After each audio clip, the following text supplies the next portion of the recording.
वस्सलातु वस्सलामु अला सय्यदिल अंबिया वल मुरसलीन व अला आलिहि व अस्हाबिहि अजमाइन, अम्मा बाद। दोस्तों, प्यारे भाइयों और हमारी माएँ और बहनें, ये खुलासे का सिलसिला चल ही रहा है और हम आज 22वें पारे तक पहुँचे हैं। आज 22वें पारे की कुछ आयत का खुलासा आपके सामने रखा जाएगा। अल्लाह ताला से दुआ है कि अल्लाह ताला हमें नेक समझ अता फरमा और हमें गौर व फिक्र की तौफीक दे और अमल पैरा होने की मुकम्मल तौफीक दे। आमीन तक़ब्बल या रब्बल आलमीन। इस पारे के आगाज़ में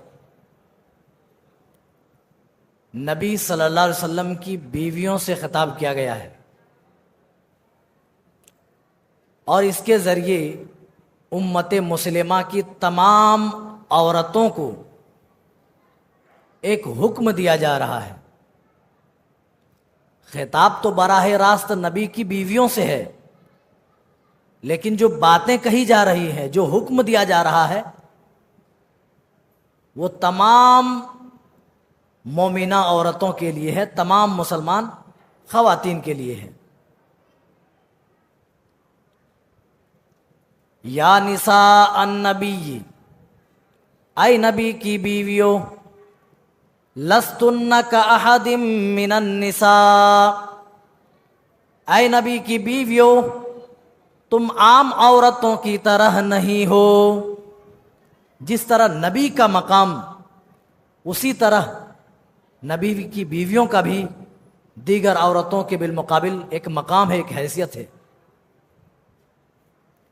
सिर्फ नबी सल्लल्लाहु अलैहि वसल्लम हमारे लिए आइडल ही नहीं, बल्कि आपके पूरे घराने हमारे लिए आइडियल और नमूना है। लस्तुन्ना का अहदिम मिनन निसा, आप बकिया दूसरी औरतों की तरह नहीं है, आम औरतों की तरह नहीं है। इनित्तक़ैतुन्ना फला तख़ज़अन बिलक़ौल, अगर वाकई तुम्हारे दिल के अंदर अल्लाह का डर है, अगर तुम परहेजगारी इख्तियार करो तो फला तख़ज़अन बिलक़ौल, तो अपनी बातों में लचक पैदा ना करो, अपनी बातों के दरमियान नरमी पैदा ना करो। क्यों? इससे क्या नुकसान होगा? अल्लाह ने नुकसान बताया। फ़यतमा अल्लज़ी फ़ी क़ल्बिही मरज़, क्योंकि बीमार दिल किस्म जो इंसान है, उनको एक गलत बात की खबर लगेगी, वो गलत सोचेगा, वो कुछ और इसका मतलब निकालेगा। जो दिली तौर पर बीमार हो, अच्छा, जिसका दिल बीमार हो, दिल बीमार होने का क्या मतलब? यानी उन किस्म लोगों से परहेज का हुक्म दिया जा रहा है जो ठरकी टाइप के होते हैं, जिसकी ठरक बुढ़ापे में भी खत्म नहीं होती। तो कहा ऐसे लोग जिनके दिल के अंदर बुराई है, जिनके दिल के अंदर बीमारी है, वो इस चीज को एक अलग माने में समझेगा। वक़ुल्ना क़ौलन मारूफा, ऐसा भी नहीं है कि उनसे बदतमीजी से बदकलामी किया जाए, बल्कि अल्लाह ताला कह रहा है उनसे मारूफ बात कही जाएगी, उनसे अच्छी बात की जाएगी। डांट डपट नहीं। कौल में नरमी ना होने का यह मतलब नहीं है कि आदमी डांट डपट पर उतारू हो जाए, इसका भी हुक्म नहीं है। बस ये कि जो बीमार दिल किस्म के इंसान हैं, जिनके दिल बीमार होते हैं, ठरकपन जिनके अंदर है, वो इस चीज को अपने माने में ना समझ ले, कुछ और माना इसका ना निकाल ले। इसीलिए आवाज में तुम नरमी इख्तियार ना करो। आज फेसबुक का दौर है, इंस्टाग्राम का दौर है, क्या मर्द क्या खवातीन सब आज सोशल मीडिया में यकसा और बराबर नजर आते हैं। कोई मर्द कोई पोस्ट करे तो कमेंट करने वालों की तादाद 1-2 तक महदूद होती है। कोई औरत कोई लड़की कोई चीज पोस्ट करे तो सैकड़ों की तादाद में कमेंट करने वाले, माशाअल्लाह, ब्यूटीफुल, सो नाइस, इस तरह के अल्फाज बाकायदा कमेंट किए जाते हैं। और कमेंट करने वालों को लड़की जवाब भी देती है जज़ाकल्लाह, जज़ाकल्लाह, बारकल्लाह। अल्लाह आपको जिंदा जावेद रखे, अल्लाह ताला आपकी उम्र में बरकत दे। ये आवाज में नरमी है, अल्लाह इसी से मना कर।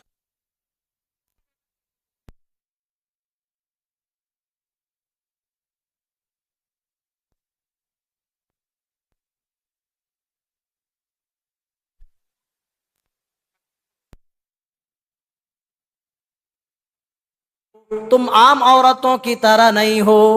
लस्तुन्ना का हदिम मिनन निसा इन तक़ैतुन्ना फला तख़ज़ाना बिल क़ौल। अगर परहेजगारी इख्तियार करो, अगर तुम तकवा शिआर हो, तो तुम अपने कौल में, अपनी बात में तुम लचक पैदा ना करो, अपनी बात के अंदर तुम नरमी पैदा ना करो। फ़यतमअल्लज़ी फ़ी क़ल्बिही मरज़, क्योंकि जिनके दिल के भी अंदर बीमारी है वो इस बात को कोई और माने में समझ लेगा। इसीलिए अपनी बात के अंदर लचक पैदा करने से बचो। हाँ, मारूफ तरीके से जो अच्छी बातें हैं अच्छे अंदाज में उनसे बात करो, कोई हरज की बात नहीं। खिताब तो नबी की बीवियों से किया जा रहा है, लेकिन तमाम औरतों से कहा जा रहा है कि तुम अपनी आवाज में तुम नरमी पैदा ना करो। इस तरह नरमी ना पैदा करो कि सामने वाला कुछ का कुछ मतलब निकाल ले। इसके बाद अल्लाह ताला औरतों पर अपना एक कानून नाफिज कर रहा है। वक़र्न फ़ी बुयूतिकुन्न वला तबर्रजन तबर्रुजल जाहिलियतिल ऊला। ऐ औरतों की जमात, तुम अपने घरों में करार पकड़ी रहो, अपने घरों में ठहरी रहो। वला तबर्रजना तबर्रुजल जाहिलियतिल ऊला, और जमाने जाहिलियत की औरतों की तरह तुम बनावो सिंगार ना दिखाती फिरो। जिस तरह जमाने जाहिलियत की औरतें बनावो सिंगार करके लोगों को माइल करती थी, मर्दों को अपनी तरफ अट्रैक्ट करती थी, रिझाती थी, आए मोमिना औरतों तुम मर्दों को इस तरह अपनी तरफ अट्रैक्ट ना करो। वला तबर्रजना तबर्रुजल जाहिलियतिल ऊला, जमाने जाहिलियत की औरतों की तरह तुम बनाओ सिंगार ना दिखाती फिरो। और तबर्रुज का माना डिक्शनरी में देखेंगे तो किले के गुंबद के लिए तबर्रुज बोला जाता है। इसी से बुर्ज खलीफा आपका बना हुआ है जी, यानी एक ऊंची चीज जो दूर से जाहिर हो जाए। यानी इस तरह बन सवर के ना निकलो कि दूर से लोग तुम्हें देख लें, दूर से लोग तुम्हें पहचान लें। जिस तरह जमाने जाहिलियत की औरतें किया करती थी, बन ठन करके निकला करती थी और मर्दों को अपनी तरफ रिझाती थी, अपनी तरफ माइल करती थी, उस तरह मत करो। क्या करना है फिर? अकिमना सलाता, ऐ औरतों की जमात तुम नमाज पढ़ने वाली बन जाओ। व आतीन ज़काता, और तुम ज़कात की अदायगी करने वाली बन जाओ। व अतीन अल्लाह व रसूला, तुम अल्लाह और उसके रसूल की इताअत व फर्मा बरदारी करने वाली बन जाओ। हुक्म दिया गया। औरत का मेन दायरेकार कहाँ है? उसका घर है। वो कमाएगी नहीं। अगर किसी की बेटी है तो बाप की जिम्मेदारी है, औरत किसी की बहन है तो भाई की जिम्मेदारी है, औरत किसी की बीवी है तो शौहर के ऊपर कमाने की जिम्मेदारी है, बाहर की घर गृहस्थी संभालने की जिम्मेदारी है। औरत को इस आयत करीमा में घर की रानी और घर की मालकन बताया जा रहा है कि औरत तुम्हारे घर की मालकन है। हाँ, अगर इन्हें जरूरत के तहत निकलना रहे तो वो भी बताया जा रहा है कि मारूफ तरीके से पर्दे के साथ ये घर से निकला करेगी। लेकिन जमाने जाहिलियत की औरतें जिस तरह बनाओ सिंगार करके मर्दों को रिझाती थी, अपने तरफ अट्रैक्ट करती थी, उस तरह ना करो। नमाज पढ़ो, ज़कात दो और अल्लाह और उसके रसूल की इताअत करने वाली बन जाओ। कितनी प्यारी बात कही गई है। आज हमारे माशरे में बेपर्दगी आम होती जा रही है। अल्हम्दुलिल्लाह, कम से कम साउथ का इलाका तो पर्दे के मामले में हिंदुस्तान के दूसरी जगहों से कहीं बेहतर है। मेरे भाइयों, दूसरे इलाकों में आप देखेंगे खवातीन ऐसे ऐसे बुर्के पहनती हैं, ऐसे ऐसे बुर्के जिससे पर्दा कम बेपर्दगी ज्यादा होती है। ऐसे डिजाइनदार पर्दा, जहां डिजाइन नहीं होना चाहिए ऐसी जगहों पर डिजाइन कर दिया, और पर्दा कम, उससे ज्यादा और ज्यादा कहते हैं ना अट्रैक्शन फील होता है आदमी को। इतने टाइट चुस्त और नए नए डिजाइन के नए नए बुर्के आ रहे हैं। बाज बुर्कों में यहां से 2 कपड़े लटका दिए जाते हैं और पीछे यहां से औरतें बांध लेती हैं, पूरा जिस्म पीछे से नुमाया हो जाता है, बाहर आ जाता है। इसी चीज से तो पर्दा करने के लिए तो भाई बुर्का है, नकाब है। अब बुर्के में भी वही चीजें अगर आया हो जाए, जाहिर हो जाए, तो फिर पर्दे का क्या मतलब रह जाता है। ऐसी ही औरतें जिनके बारे में प्यारे नबी सल्लल्लाहु अलैहि वसल्लम ने फरमाया था, निसाउन कासियातुन आरियातुन मुमिलातुन माइलातुन ला यदखुल्नल रुऊसुहुन्ना कासनिमतिल बुख्तिल माइला ला यदखुल्नल जन्नह व ला यजिदना रिहाहा। यह हदीस आपने अपने ज़माने में उन औरतों के लिए फरमाया था जो पर्दा करने के बावजूद, जो कपड़ा पहनने के बावजूद भी बरहना हो, जिसके जिस्म के आज़ा बाहर से झलक रहे हों। इतना टाइट, इतना चुस्त कपड़ा, इतना चुस्त बुर्का कि बाहर से आज़ाए बदन झलक रहे हों, या इतना बारीक। अब देखिए जो नए दौर के जो कपड़े आ रहे हैं, उन कपड़ों में क्या है, आस्तीन है ही नहीं, यहीं तक कपड़े बनाए जा रहे हैं और मुसलमान भी उसको खरीद कर अपनी बहन, अपनी बेटियों को वो दे रहे। और अगर आस्तीन दे भी रहे तो आस्तीन के नाम पर मच्छरदानी दे रहे। मच्छरदानी है वो, आस्तीन नहीं है। हाँ, पहना जा सकता है अगर अस्त्र उसके अंदर अगर डाल दिया जाए और अस्त्र के साथ अगर सिल दिया जाए तो बेपर्दगी कहीं ना कहीं खत्म हो जाएगी। अल्लाह के रसूल ऐसी औरतों के बारे में कह रहे हैं जो अपनी खूबसूरती लोगों को, दूसरे मर्दों को दिखाती हैं, दूसरे मर्दों को अपनी खूबसूरती की तरफ माइल करने वाली होती हैं। प्यारे नबी सल्लल्लाहु अलैहि वसल्लम ऐसी औरतों के बारे में कह रहे हैं, ला यदखुल्नल जन्नह, वो औरतें जन्नत में दाखिल होना तो दूर की बात है, वला यजिदना रिहाहा, वो जन्नत की खुशबू भी नहीं पाएगी। और मेरी कौम की बेटियों, माओ, पर्दा करने में कोई नुकसान नहीं है, लेकिन अगर पर्दा ना किया जाए और पर्दा करने के बावजूद भी अगर जिस्म के हिस्से जाहिर हो जाएं तो अल्लाह ताला, अल्लाह के रसूल कह रहे हैं ऐसी औरत जन्नत में जाना तो दूर की बात है, जन्नत की खुशबू भी नहीं पाएगी। व इन्ना लतूजदु मिन मसीरतिन कदा व कदा, हालांकि जन्नत की खुशबू तो बड़ी दूर से ही महसूस की जा रही होगी। मेरे साथियों और मेरी माओ बहनों, अंदाजा लगाओ प्यारे नबी सल्लल्लाहु अलैहि वसल्लम की निगाह में बेपर्दा खातून, बेपर्दा औरत किस तरह से मायूब थी कि प्यारे नबी सल्लल्लाहु अलैहि वसल्लम ने कहा वह औरत जन्नत में नहीं जाएगी, और जन्नत में जाना तो दूर की बात है, जन्नत की खुशबू भी उसे नसीब नहीं होगी। चलिए आगे बढ़िए। अब इसके बाद अल्लाह ताला उन औरतों के बारे में जिक्र कर रहा है और उन औरतों का दिल रखने के लिए एक अलग कुरान नाजिल करने का स्टाइल बयान कर रहा है। जहां कहीं भी अल्लाह ताला ने खिताब किया, मुज़क्कर के सेगे के साथ खिताब किया, चाहे औरतों का मामला हो या मर्दों का मामला हो, मुज़क्कर के ही सेगे से अल्लाह ने खिताब किया, जबकि शामिल दोनों होते हैं। कोई अहकाम नाजिल हो तो वो मर्दों के लिए भी है, औरतों के लिए भी है। हज़रत उम्मे सलमा रज़ी अल्लाह ताला अन्हा और दीगर सहाबियात कहने लगी, या रसूल अल्लाह, औरतों से तो कहीं पर पूरे कुरान में खिताब नजर नहीं आता, अल्लाह ताला तो सिर्फ मर्दों से खिताब कर रहा है। तो अल्लाह ताला ने औरतों का दिल रखने के लिए थोड़ा स्टाइल अल्लाह ने बदल दिया। इन्नल मुस्लिमीना वल मुस्लिमात, मुसलमान मर्द और मुसलमान औरतें,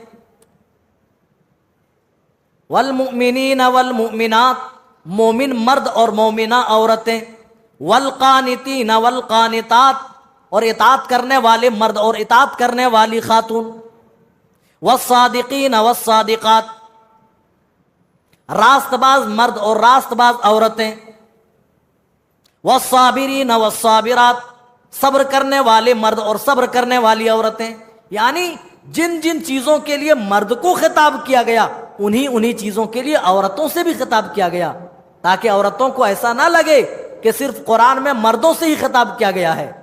हालांकि जब भी मर्द के सेगे यानी मुज़क्कर के सेगे से जब भी खिताब किया जाता है तो उसमें मुअन्नस के सेगे भी होते हैं, इल्ला ये कि ख़वातीन के कुछ ज़रूरी अहकाम हो। चंद ज़रूरी अहकाम के अलावा जहां कहीं भी कोई अहकाम, कोई हुक्म नाजिल होता है मर्द औरत दोनों बराबर उसमें शरीक होते हैं। लेकिन अल्लाह ने औरतों को कितना बड़ा मकाम दिया, उनकी बात की लाज रखने के लिए अल्लाह ताला ने कुरान नाजिल करने का स्टाइल अल्लाह ने बदल दिया। आगे बढ़िए, अल्लाह ताला अब अपना फैसला बता रहा है, अपने रसूल का फैसला बता रहा है, और अल्लाह और उसके रसूल के फैसले में कितना पावर होता है। और मोमिनों के ऊपर, मुसलमानों के ऊपर अल्लाह और उसके रसूल का फैसला आ जाने के बाद इताअत व फर्मा बरदारी के सिवा और कोई चीज वाजिब नहीं होती है। मा काना लिमुमिनिन वला मुमिनतिन इज़ा क़ज़ल्लाहु व रसूलुहु अमरन अन यकून लहुमुल खियरतु मिन अमरिहिम। ऐ लोगों, जब अल्लाह का फैसला आ जाए, जब रसूलुल्लाह का फैसला आ जाए, जब किसी मसले में अल्लाह ताला फैसला कर दे या उसके रसूल फैसला कर दें, अल्लाह ताला खुद बयान कर रहा है कि फिर किसी मोमिन मर्द के ऊपर, फिर किसी मोमिना औरत के अंदर अपनी तरफ से कुछ कहने का कुछ भी इख्तियार बाकी नहीं रहता। वो अपनी तरफ से कुछ कहें, अपनी राय पेश करें, ये इजाजत नहीं है। ये आयत करीमा असल में हजरत ज़ैनब के निकाह के ताल्लुक से नाजिल हुई थी। हजरत ज़ैद हजरत खदीजतुल कुबरा के गुलाम थे। रसूल अकरम सल्लल्लाहु अलैहि वसल्लम से जब खदीजा का निकाह हुआ तो हजरत खदीजतुल कुबरा रज़ियल्लाहु ताला अन्हा ने हजरत ज़ैद को नबी सल्लल्लाहु अलैहि वसल्लम के लिए हिबा कर दिया ताकि वो आपकी खिदमत करे। रसूलुल्लाह सल्लल्लाहु अलैहि वसल्लम ने गुलामी से आज़ाद करके उसको मुंह बोला बेटा बना लिया। लेपालक जिसको कहते हैं, मुंह बोला बेटा। मेरे भाइयों, हम किसी को अपना बेटा बना लें जो हमारा असली बेटा नहीं है, अल्लाह के यहां वो असली बेटे की तरह नहीं है, न हमारे कानून में और न ही हमारे दीन में। आप उसको बेटे की तरह माने, बेटे की तरह इज्जत दें, बेटे की तरह हक दें, कोई हरज की बात नहीं है। लेकिन अल्लाह के यहां मुंह बोले बेटे हकीकी बेटे की तरह नहीं होते हैं। तो इनका निकाह रसूल अकरम सल्लल्लाहु अलैहि वसल्लम ने हजरत ज़ैनब के साथ फिक्स कर दिया। लेकिन ज़ैनब रज़ियल्लाहु ताला अन्हा का जो खानदान था वो बड़ा खानदान था, इज्जतदार घराना था। और हजरत ज़ैद रज़ियल्लाहु ताला अन्हु चूंकि गुलाम थे, अभी हाल ही में वो आज़ाद किए गए थे गुलामी से, तो कहीं ना कहीं उनके दिल में ये बात खटकती थी कि हम इज्जत वाले बड़े खानदान वाले और एक गुलाम से अपना रिश्ता कर लेंगे। तब यह आयत करीमा नाजिल हुई कि जब रसूल सल्लल्लाहु अलैहि वसल्लम ने उस रिश्ते के लिए हां कर दिया है, हुक्म दे दिया है, तो फिर किसी मोमिन मर्द और किसी मोमिना औरत के अंदर ये इख्तियार ही नहीं रह जाता कि वो अपनी राय पेश करें या अपनी तरफ से कुछ कहें। निकाह तो हो गया, लेकिन दोनों की सोच में आसमान और जमीन का फर्क था, आसमान और जमीन का फर्क। यही तलाक की वजह बनी। रसूल अकरम सल्लल्लाहु अलैहि वसल्लम के सामने हजरत ज़ैद बाज़ दफा जिक्र क्या करते थे, जो अनबन जो हो रही थी रसूलुल्लाह सल्लल्लाहु अलैहि वसल्लम के सामने हजरत ज़ैद जिक्र करते थे। लेकिन हमेशा रसूलुल्लाह सल्लल्लाहु अलैहि वसल्लम ने रिश्ता चलाने की बात कही, हमेशा निबाह करने की आपने बात कही। लेकिन अल्लाह ताला ने वही के जरिए से आपको आगाह कर दिया, ऐ नबी सल्लल्लाहु अलैहि वसल्लम, हजरत ज़ैद का हजरत ज़ैनब से तलाक वाक़े हो जाएगी। और जब तलाक वाक़े हो जाए, जब हजरत ज़ैनब इद्दत गुजार लें, मैंने हजरत ज़ैनब को आपके निकाह में डाल दिया है। ये बहुत बड़ी बात थी मेरे भाइयों। जिसको रसूलुल्लाह सल्लल्लाहु अलैहि वसल्लम ने अपना मुंह बोला बेटा बनाया हो, उसकी मुतल्लका से आप निकाह कर लें, अपनी बीवी बनाकर मुआशरे के सामने पेश करें, तो लोग क्या कहेंगे। रसूल अकरम सल्लल्लाहु अलैहि वसल्लम इस मामले को अपने दिल में छुपा रहे थे। अल्लाह ने ऐलान किया, ऐ नबी, इनके जो रस्म और रिवाज हैं, इनके जो गलत अकीदे गलत तरीके हैं, आप हजरत ज़ैनब से निकाह करके अपनी बीवी बना करके बता दीजिए कि लेपालक बेटे, मुंह बोले बेटे असली बेटे की तरह नहीं होते। क्योंकि अल्लाह का फैसला हो चुका था, तो आप इस चीज को छुपा रहे थे, तो अल्लाह ने कहा उसको छुपाइए मत, ताकि लोगों को भी मालूम हो जाए मुंह बोला बेटा जो होता है, लेपालक बेटा जो होता है, वो असली बेटे की तरह नहीं होते। इसीलिए मेरे भाइयों, कोई अगर किसी को लेपालक बेटा बनाता है, मुंह बोला बेटा बनाता है, जब उसका नाम लिखा जाएगा, नाम के साथ उसके जो असली वालिद हैं, जो असली बाप हैं, असली बाप का नाम लिखा जाएगा। जिसने अपना मुंह बोला बेटा बनाया है, उसका नाम उसके आगे नहीं लिखा जाएगा, निस्बत हकीकी बाप की तरफ होगी। अल्लाह ताला ने कहा, जब मुआशरे में जब शोर हुआ, अरे ये कैसी बात हुई, एक तरह तो बहू हो गई, तो बहू से निकाह। अल्लाह ने कहा मोहम्मद सल्लल्लाहु अलैहि वसल्लम का बेटा होना तो दूर की बात है, तुम ज़ैद के बारे में कहते हो कि बेटा है। माँ का ना मुहम्मदुन अबा अहदिम मिर रिजालिकुम, मोहम्मद सल्लल्लाहु अलैहि वसल्लम तो तुम में से किसी मर्द के बाप ही नहीं है। यानी आपकी जो औलादें हैं वो बेटियों में से हैं, नरीना औलाद नहीं है आपकी, किसी मर्द के आप बाप नहीं है। तुम हजरत ज़ैद के बाप बनाते हो, नहीं, ज़ैद का तो छोड़ो, किसी भी मर्द के बाप नहीं है। वलाकिर रसूल अल्लाह, लेकिन वो अल्लाह के रसूल हैं, व खातमन नबिय्यीन, और आखिरी नबी हैं, नबियों के खातम हैं, नबी वो आखिरी नबी हैं, ये बता दिया गया। कभी कभार मामलात मख्फी रखने पड़ते हैं, हालात के पेश नज़र, मसलहत के तहत, जिस तरह रसूल अकरम सल्लल्लाहु अलैहि वसल्लम ने मख्फी रखा, लेकिन आसमान से अल्लाह ने ऐलान किया। और हजरत ज़ैनब को भी इस बात पर बड़ा फ़ख्र था, वो बाज़ दफ़ा कहा भी करती थी, मुझे तो फ़ख्र है कि अल्लाह ताला ने मेरा निकाह आसमानों के ऊपर से पढ़ाया है।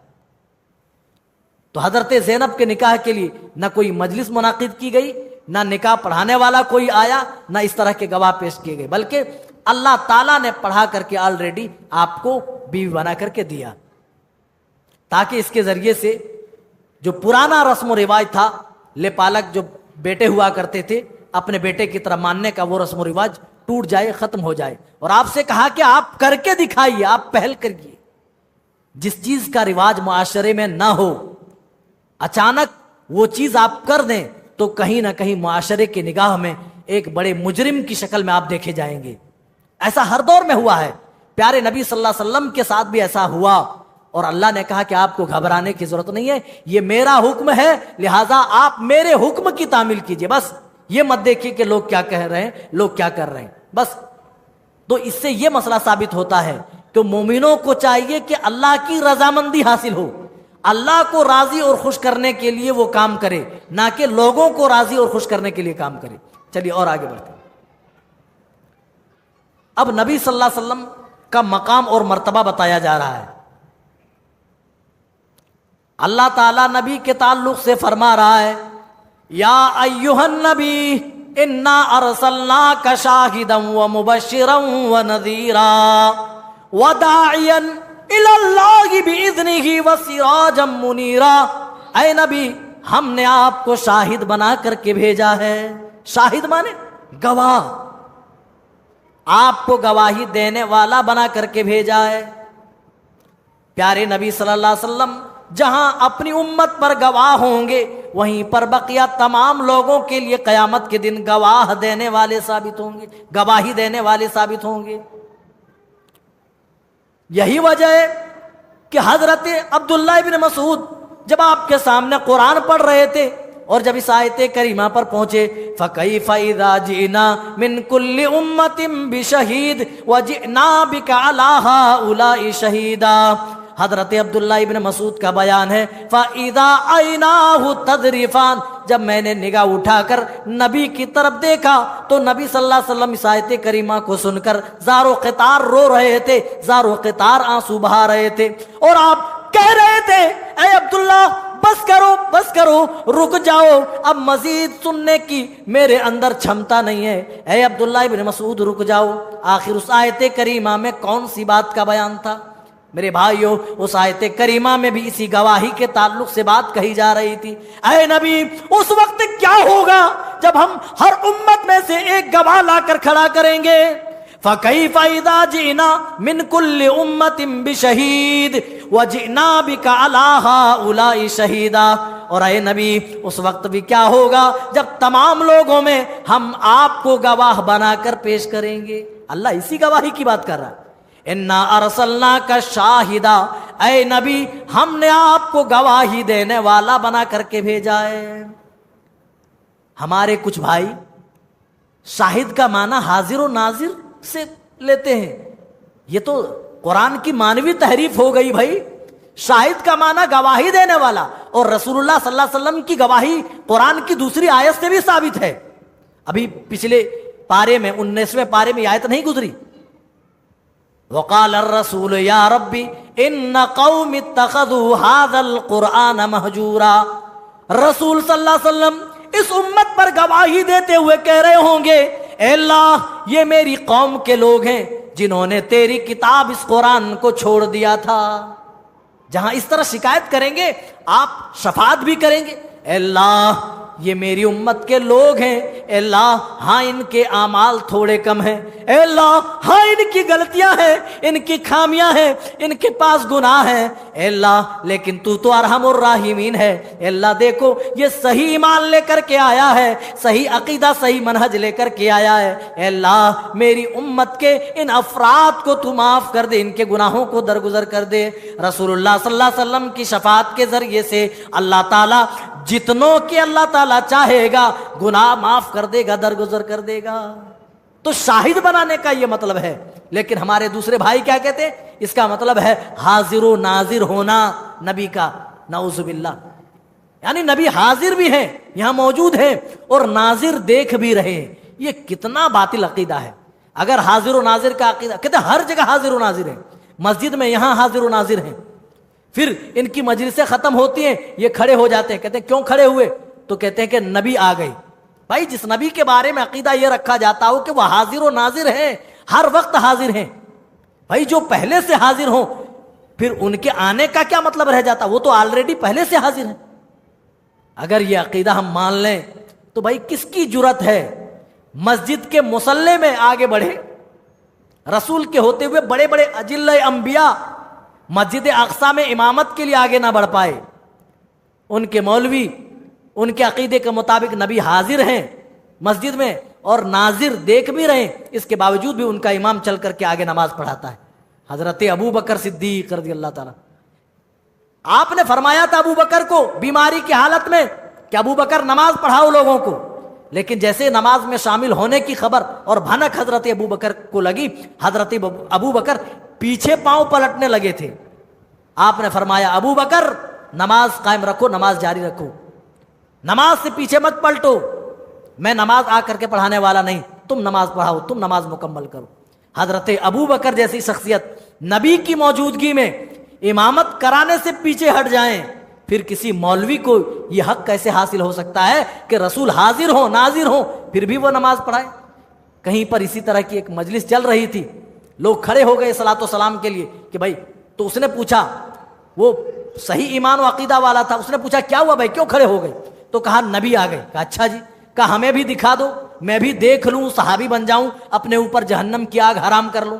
कहा नहीं नहीं, तू तो वहाबी है, तेरी आंख नहीं देख सकती है, तू गुस्ताख है, तेरी आंख गुस्ताख है। कहा ठीक है मैं आंखें बंद कर लेता हूं, जब नबी आ जाए तो टच करा ले देना, तो टच करा देना। तो मेरे भाइयों ये हाल है। शाहिद का माना रसूल सल्लल्लाहु अलैहि वसल्लम का उम्मत पर गवाह होना है। अल्लाह ताला ने दूसरी आयतों से यह साबित किया, व मुबश्शिरम व नज़ीरा, और ऐ नबी आपको जन्नत की खुशखबरी सुनाने वाला बना करके भेजा गया है, व नज़ीरा, और जहन्नम के अजाब से डराने वाला बना करके भेजा गया है। प्यारे नबी सल्लल्लाहु अलैहि वसल्लम जन्नत की खुशखबरी भी सुना रहे हैं और जहन्नम से उम्मत को डरा भी रहे हैं, और उम्मत के लिए कोशा है किसी तरह उम्मत सुन ले और किसी तरह अल्लाह का दीन कबूल कर ले। अल्लाह कह रहा वदाइयन इलल्लाहि बिइज़्निही व सिराजम मुनीरा, और ऐ नबी अल्लाह की तरफ उसके हुक्म से आप बुलाने वाले हैं, अल्लाह के हुक्म से ही अल्लाह की तरफ आप बुलाने वाले हैं। देखिए, और आखिर में सिराजम मुनीरा, आप तो चमकते हुए सूरज हैं, रोशन चराग आपको कहा, लेकिन सूरज के लिए जब रोशनी की बात कही तो सिराजम वहाजा का, लेकिन नबी के लिए जब सूरज का इस्तेमाल किया तो जब नबी के लिए अल्लाह ताला ने रोशनी और नूर की बात कही तो सिराजम मुनीरा, चमकता हुआ रोशन चराग हैं आप। प्यारे नबी सल्लल्लाहु अलैहि वसल्लम की चहीती बीवी हजरत आयशा इसीलिए तो कहा करती थी, ली शम्सुन वलिल आफाक शम्सुन शम्सी खैरुम मिन शम्सी समा, इन्न शम्स ततलु बाद फजरिन शम्सी तालिउन बादल इशा। आसमान से खिताब होकर कहती थी, ए आसमान, एक तेरा सूरज है और एक मेरा सूरज है। तेरा सूरज तो सुबह सुबह तुलू होता है, फजर के बाद तुलू होता है, शम्सी तालिउन बादल इशा, लेकिन मेरा सूरज इशा के बाद तुलू होता है। शम्सी खैरुम मिन शम्सी समा, और तुम्हारा और मेरा सूरज ए आसमान तेरे सूरज से कहीं ज्यादा बेहतर है। अल्लाह अकबर। अच्छा, वहां आसमान के सूरज के लिए अल्लाह ने सिराजे वहाज कहा और नबी को जब सूरज कहा तो सिराजम मुनीर कहा। क्यों? क्योंकि सूरज डूब भी जाता है, रात में सूरज की रोशनी जाहिर नहीं होती, लेकिन रसूल ऐसे रोशन चराग हैं जिसकी रोशनी जिस तरह दिन में होती है रात में भी उसी तरह आपकी रोशनी तमाम पर होती है। तो सिराजे मुनीर का यह मतलब है जिसकी रोशनी न दिन में कम हो न जिसकी रोशनी रात में कम पड़े। जबकि सूरज की रोशनी रात में खत्म हो जाती है, हमें दिखाई नहीं पड़ती है, लेकिन सिराजे मुनीर जिस रोशनी की बात नबी के लिए कही गई वह रोशनी न दिन में कम पड़ती है और न ही रात में कम पड़ती है। आगे बढ़िए मेरे भाई। अब नबी सल्लल्लाहु अलैहि वसल्लम पर दरूद सलाम की बात आती है। नबी का मकाम यह है, नबी का मर्तबा यह है। अल्लाह ताला खुद कह रहा है, इन्नल्लाह व मलाइकतहु युसल्लूना अलन नबी, बेशक अल्लाह ताला और उसके फरिश्ते अपने नबी पर रहमत भेजते हैं। फरिश्ते रहमत की दुआ करते हैं, अल्लाह ताला अपने नबी पर रहमतों की बरसात करते हैं। युसल्लूना अलन नबी। फिर मुसलमानों से कहा जा रहा है, ईमान वालों से कहा जा रहा है, या अय्युहल्लज़ीना आमनू सल्लू अलैहि वसल्लिमू तस्लीमा, ईमान वालों तुम भी अपने नबी पर दरूद व सलाम भेजा करो। दरूद व सलाम क्या है? सलाम क्या मेरे भाई? कहते मर गया मरदूत फातिहा ना दरूद, हमारे बारे में कहा जाता है, लेकिन हम फातिहा भी अल्हम्दुलिल्लाह पढ़ते हैं, हम तो जनाजे में भी पढ़ते हैं और दरूद भी पढ़ते हैं और नबी पर सलाम भी भेजते हैं। सलाम कहां भेजते हैं? तहियात क्या है? अत्तहियातु लिल्लाहि वस्सलावातु वत्तय्यिबातु अस्सलामु अलैका अय्युहन नबी। ये नबी का सिखलाया हुआ सलाम है जी, लोगों के बनाया हुआ नहीं। लोगों का बनाया हुआ क्या? अस्सलातु वस्सलामु अलैका या रसूल अल्लाह, अस्सलातु वस्सलामु अलैका या हबीब अल्लाह। ये लोगों का बनाया हुआ है, रसूल का दिया हुआ नहीं है, माफ कीजिएगा। सल्ली अला सय्यदना शफीना नबीना मौलाना व बारिक सल्लिम सल्लु अलैहि सलातु वस्सलाम अलैका या रसूल अल्लाह या हबीब अल्लाह। ये हदीस की किसी भी किताब में नहीं मिलेगी, मैं दावा करता हूं। और भी दरूद के और भी सेगे आए हैं, लेकिन इन सेगों के साथ कोई दरूद नहीं है जो हमारे दूसरे भाई पढ़ते हैं। ये मेड इन इंडिया है, हम तो मेड इन मदीना के कायल हैं, हम तो रसूलुल्लाह के दिए हुए सिखाए हुए दरूद और सलाम के कायल हैं। कहा अस्सलामु अलैका अय्युहन नबी। नबी ने पूछा, नबी से सहाबा ने पूछा, या रसूल अल्लाह हम सलाम तो पढ़ते नमाज में, दरूद कैसे भेजें? तो आप सल्लल्लाहु अलैहि वसल्लम ने दरूद इब्राहिमी पढ़ करके बताया, अल्लाहुम्मा सल्ली अला मुहम्मद व अला आलि मुहम्मद कमा सल्लैता अला इब्राहिम व अला आलि इब्राहिम इन्नका हमीदुम मजीद, अल्लाहुम्मा बारिक अला मुहम्मद व अला आलि मुहम्मद कमा बारकता अला इब्राहिम व अला आलि इब्राहिम इन्नका हमीदुम मजीद। आपका सिखाया हुआ दरूद ये है और हमारे दूसरे भाई दूसरा दरूद पढ़ रहे। मेरे भाइयों, हमारी निगाह में कोई चीज कितनी ही महबूब क्यों ना हो जाए, तरीका तो वही चलेगा जो रसूल ने बताया है। हमारा आपका तरीका नहीं चलेगा, क्योंकि अल्लाह ने हमें दीन देकर नहीं भेजा, अल्लाह ने रसूल को दीन देकर के भेजा। तो मेरे भाइयों, नबी पर सलाम और दरूद पढ़ने का हुक्म दिया जा रहा है। नबी पर दरूद पढ़ने का, सलाम पढ़ने का बहुत बड़ा मकाम है, बहुत फजीलत आई है। नबी अकरम सल्लल्लाहु अलैहि वसल्लम ने इस सिलसिले में इरशाद फरमाया है, जो कोई शख्स मुझ पर एक मर्तबा दरूद पढ़ता है, एक मर्तबा, अल्लाह ताला उस पर 10 रहमतें नाजिल फरमाता है। और जुमा के दिन तो बकसरत दरूद पढ़ना चाहिए। हर वक्त जिस तरह जिक्र अज़कार हम करते हैं ना, उस तरह दरूद शरीफ भी पढ़ना चाहिए, इसकी बहुत ज्यादा फजीलत है। आगे बढ़ते हैं।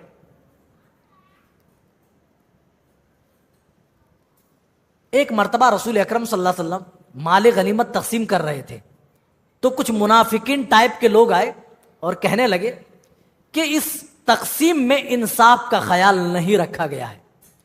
प्यारे नबी सल्लल्लाहु अलैहि वसल्लम तक जब ये बात पहुंचती है, आप जहां रंजीदा होते हैं, अफसोस करते हैं, वहीं पर आप गुस्से से लाल पीला हो जाते हैं और कहते हैं, अरे लोगों, अगर मोहम्मदुर रसूलुल्लाह इंसाफ ना करे तो बताओ फिर तुम इंसाफ की उम्मीद और इंसाफ का तवक्कुह किसके साथ करोगे। आयत करीमा अल्लाह ने नाजिल कर दी, या अय्युहल्लज़ीना आमनू ला तकूनू आदौ मूसा फबर्रअहुल्लाहु मिम्मा कालू। तुम अपने नबी के साथ वैसा सुलूक मत करो जैसा सुलूक हजरत मूसा के मानने वालों ने अपने नबी मूसा के साथ किया। जिस तरह अपने नबी मूसा को तकलीफ पहुंचाई, अपने नबी मूसा को ईजा दी। किस तरह ईजा दी थी हजरत मूसा को? हजरत मूसा अलैहिस्सलाम बड़े शर्मीले थे। उस दौर में जब कपड़ों की किल्लत होती थी तब भी अपना पूरा आज़ाए बदन ढक कर के रखा करते थे। तो इन्हीं इसराइलियों में से किसी ने यह अफवाह उड़ा दी कि हजरत मूसा के जिस्म में बीमारी है, बर्स है या कुछ खामी है, इस तरह अफवाह फैला दी। हजरत मूसा अलैहिस्सलाम सफाई में भी कुर्ता खोलकर या कपड़ा हटाकर दिखाने वाले नहीं थे, इतने शर्मीले थे। तो एक मर्तबा एक तालाब में नहा रहे थे, कपड़ा उतार कर एक चट्टान के ऊपर, पत्थर के ऊपर रख दिया और तालाब में उतर गए। अभी नहा ही रहे थे कि चट्टान लेकर रफू चक्कर हो गया। वो पत्थर हजरत मूसा अलैहिस्सलाम का कपड़ा ले भागा। हजरत मूसा अलैहिस्सलाम उस पत्थर के पीछे भागे, दौड़ दौड़ भाग भाग भाग भाग। वो पत्थर इसराइलियों की एक मजलिस में जा घुसा और वहां इसराइल के बड़े बड़े लोग मौजूद थे जो अफवाह फैला रहे थे, जो हजरत मूसा पर तानो तशनी कर रहे थे इस बात को लेकर कि मूसा के अंदर बीमारी है, खामी है, इसलिए पूरा जिस्म ढक करके रखते हैं, खोलते नहीं है। तो हजरत मूसा को अल्लाह ताला ने बगैर कपड़ों के वहां तक पहुंचा दिया। तमाम लोगों ने ऐसे करके देख लिया हजरत मूसा बगैर कपड़ों में। तो अल्लाह ने कहा, वही जिस तरह इसराइलियों ने अपने नबी के साथ इस तरह व्यवहार किया और उनको तकलीफ पहुंचाई, तुम भी अपने नबी के साथ उस तरह पेश मत आओ। अपने नबी को ऐसी बात कहकर ईजा मत पहुंचाओ जिस तरह इसराइलियों ने अपने नबी को ईजा पहुंचाई, तकलीफ पहुंचाई। इसके बाद मेरे भाइयों, अल्लाह ताला अमानत की बात कर रहा है। अमानत क्या है ये बार बार मैं जिक्र करता हूं मेरे भाइयों। हर वो चीज जिसकी जिम्मेदारी हमारे ऊपर है वो अमानत है। अल्लाह ने नमाज की जिम्मेदारी हमारे और आपके कंधों पे डाली। नमाज टाइम टू टाइम पढ़ना ये अमानत की अदायगी है, यही अमानतदारी है। कुरान क्या है? इसकी तिलावत करना ये अमानतदारी है। अगर हम कुरान की तिलावत ना करें तो कहीं ना कहीं अमानत में हम खयानत कर रहे हैं। कुरान हमारे लिए अमानत, नमाजें अमानत, रोजे अमानत, पूरा का पूरा दीन हमारे लिए अमानत है। लेकिन अल्लाह ताला इस आयत करीमा में जिस अमानत की बात कर रहा है उससे उलमा ने मुराद लिया है कि अल्लाह के अहकाम यहां मुराद है। इन्ना अरदनल अमानता अला समावाति वल अर्द फअबैना अन यहमिलनहा व अशफक़ना मिनहा व हमलहल इंसान इन्नहु कान ज़लूमन जहूला। हमने इस अमानत को आसमानों के ऊपर पेश किया, हमने इस अमानत को जमीन के ऊपर पेश किया, हमने इस अमानत को पहाड़ों के ऊपर पेश किया। फअबैना अन यहमिलनहा, आसमान भी इस बोझ को उठाने से कतरा गए, जमीन भी कांप गई, पहाड़ भी पीछे हट गए। फअबैना अन यहमिलनहा व अशफक़ना मिनहा व हमलहल इंसान इन्नहु कान ज़लूमन जहूला। लेकिन तमाम लोगों ने माजरत कर दी, इस बोझ को वो अपने ऊपर उठाने की ताब ना ला सके, लेकिन इंसान ने इस बोझ को उठाने की जिम्मेदारी कबूल कर ली। इन्नहु कान ज़लूमन जहूला, क्योंकि इंसान तो बड़ा जालिम है, इंसान तो बड़ा जाहिल है। ऐ इंसान, तूने अपनी वक़्त भी नहीं देखी कि तेरी हैसियत क्या है। इन ऊपर जो बुलंद आसमान है, बुलंद आसमानों के सामने तुम्हारी क्या हैसियत है। यह जमीन जो पूरी बिछी हुई है, इस जमीन के सामने तुम्हारी क्या हैसियत है और उन मजबूत बड़े बड़े पहाड़ों के सामने तुम्हारा क्या मकाम है। लेकिन वो तमाम पीछे हट गए, वो कांप गए, अल्लाह हम तेरे अहकाम की पाबंदी नहीं कर सकते, अल्लाह इस बोझ को हम नहीं उठा सकते। इंसान ने कहा हम उठाएंगे। अल्लाह कह रहा है इन्नहु काना ज़लूमन जहूला, इसलिए इंसान तैयार हो गया। इंसान ने जिम्मेदारी तो उठा ली लेकिन इस अमानत का वो हक अदा नहीं कर रहा है। प्यारे नबी सल्लल्लाहु अलैहि वसल्लम ने हर शख्स को अपने दायरे कार में जिम्मेदार बनाया है। कहा तुम में से हर शख्स अपने दायरे कार में जिम्मेदार है और कयामत के दिन उसकी उस जिम्मेदारी के ताल्लुक से पूछा जाएगा, सवाल होगा। हमने तुम्हारे ऊपर यह जिम्मेदारी डाली थी, बताओ तुमने इस जिम्मेदारी का ख्याल किया कि नहीं, इस जिम्मेदारी को बखूबी निभाया कि नहीं। हर शख्स मेरे भाइयों, हम हैं, आप हैं और बकिया तमाम लोग अपने अपने दायरे कार में जिम्मेदार हैं। और याद रखिए अल्लाह के यहाँ इस जिम्मेदारी के ताल्लुक से हमसे पूछगछ होगी। यही अमानत है।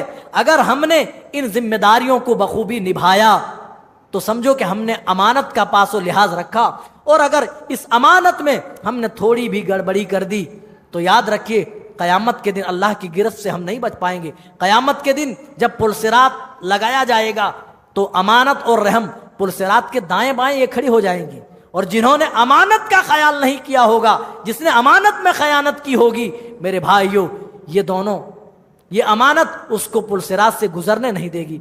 मेरे भाइयों आइए रब्बुल आलमीन से दुआ करते हैं कि रब्बुल आलमीन हम तमाम को सही समझता फरमा। अल्लाह हमें नेक अमाल की तौफीक दे। अल्लाह जब तक जिंदा रख इस दुनिया में ईमान पर रखना, जब खातिमा हो तो इस हाल में कि हम मोमिन हो, मुसलमान हो। आमीन तक़ब्बल या रब्बल आलमीन। वस्सलामु अलैकुम व रहमतुल्लाहि व बरकातुहू।